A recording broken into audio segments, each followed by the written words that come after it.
ಶ್ರೀ ಗಣಪತಿ ಶಾರದಾ ಗುರುಭ್ಯೋ ನಮಃ. ಲೋಕ ಸಮಸ್ತ ಸುಖಿನೋ ಭವಂತು. ಶ್ರೋತೃಗಳಿಗೆ ಸ್ವಾಮಿ ದಯಾನಂದ ಸರಸ್ವತಿ ಇವರು ರಚಿಸಿರುವ ವೇದ ಭಾಷ್ಯಗಳ ಕನ್ನಡ ಭಾಷಾಂತರವನ್ನು ಆಧರಿಸಿ ಯಜುರ್ವೇದ ಮಂತ್ರಗಳ ಪರಿಚಯವನ್ನು ಮಾಡಿಕೊಳ್ಳುವ ಈ ನಮ್ಮ ಕಿರು ಪ್ರಯತ್ನಕ್ಕೆ ತಮಗೆ ಆದರದ ಸ್ವಾಗತ. ನಾವೀಗ 3ನೇ ಅಧ್ಯಾಯದ 5ನೆಯ ಮಂತ್ರವನ್ನು ಗಮನಿಸೋಣ.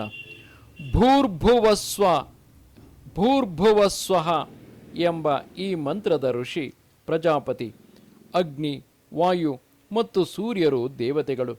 ದೈವಿ ಬೃಹತಿ ಛಂದಸ್ಸು, 2 ಭಾಗದಲ್ಲೂ ಮಧ್ಯಮವು ಸ್ವರ. ಮತ್ತೆ ಆ ಅಗ್ನಿಯು ಏತಕ್ಕಾಗಿ ಉಪಯೋಗಿಸಲ್ಪಡಬೇಕು ಎಂಬುದನ್ನು ಈ ಮುಂದಿನ ಮಂತ್ರವು ತಿಳಿಸುತ್ತದೆ. ಭೂರ್ಭುವಃ ಸದ್ಯೋರಿವ ಭೂಮ್ನಾ ಪೃಥಿವೀವ ವರಿಮ್ನಾ ತಸ್ಯಾಸ್ತೆ ಪೃಥಿವಿ ದೇವಯಜನಿ ಪೃಷ್ಠೇ ಅಗ್ನಿಮನ್ನಾದಮನ್ನಾದ್ಯಾಯಾದಧೇ. ಈ ಮಂತ್ರದ ಪದಶಃ ಅನ್ವಯಾರ್ಥವು ಹೀಗಿರುವುದು.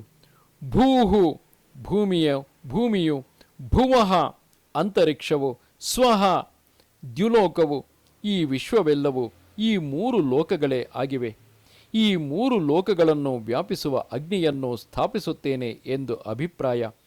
ದ್ಯೌಹು ಇವ ಸೂರ್ಯಪ್ರಕಾಶದಿಂದ ಯುಕ್ತವಾದ ಆಕಾಶದಂತೆ, ಭೂಮ್ನ ವ್ಯಾಪಕತ್ವ ಗುಣದಿಂದ ಕೂಡಿರುವ, ಪೃಥಿವಿ ಇವ ವಿಸ್ತೃತವಾದ ಭೂಮಿಯಂತೆ, ವರಿಮ್ನ ಶ್ರೇಷ್ಠ ಗುಣ ಸಮೂಹದಿಂದ ಕೂಡಿರುವ, ತಸ್ಯಾಹ ಅಪ್ರತ್ಯಕ್ಷವಾಗಿ ಅಂತರಿಕ್ಷ ಲೋಕದಲ್ಲಿ ಇರುವ, ತೇ ಇಲ್ಲಿ ಪ್ರತ್ಯಕ್ಷವಾಗಿರುವ, ಈ ಅಥವಾ ಇಲ್ಲಿ ತೇ ಎಂಬುದಕ್ಕೆ ಇದೇ ಅರ್ಥವಾಗಿರುತ್ತದೆ.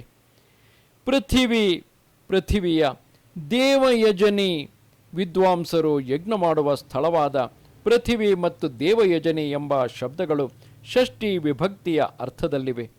ಪೃಷ್ಠೇ ಮೇಲೆ, ಈ ಭೂಮಿಯ ಮೇಲೆ, ಅಗ್ನಿಂ ಭೌತಿಕವಾದ ಅಗ್ನಿಯನ್ನು, ಅನ್ನಾದಂ ಯವ ಮುಂತಾದ ಎಲ್ಲ ಅನ್ನವನ್ನು ಭಕ್ಷಿಸುವ ಅಗ್ನಿಯನ್ನು, ಅನ್ನಾದ್ಯಾಯ ಭಕ್ಷಿಸಲು ಯೋಗ್ಯವಾದ ಅನ್ನಕ್ಕಾಗಿ, ಅದಧೇ ಸರ್ವ ಪ್ರಕಾರದಿಂದಲೂ ಚೆನ್ನಾಗಿ ಸ್ಥಾಪಿಸುತ್ತೇನೆ.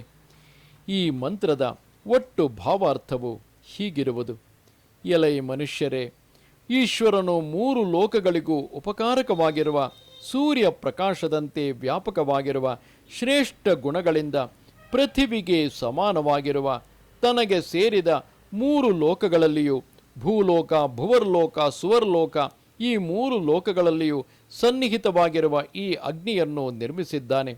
ಕಾರ್ಯಸಿದ್ಧಿಗೋಸ್ಕರವಾಗಿ ಈ ಅಗ್ನಿಯನ್ನು ಪ್ರಯತ್ನಪಟ್ಟು ಉಪಯೋಗಿಸಿರಿ. ನಮಸ್ತೆ ಶಾರದೆ ದೇವಿ ಕಾಶ್ಮೀರ ಪುರವಾಸಿನಿ. ತ್ವಾಮಹಂ ಪ್ರಾರ್ಥಯೇ ನಿತ್ಯಂ ವಿದ್ಯಾದಾನಂಚ ದೇಹಿಮೆ. ನಮಸ್ಕಾರ.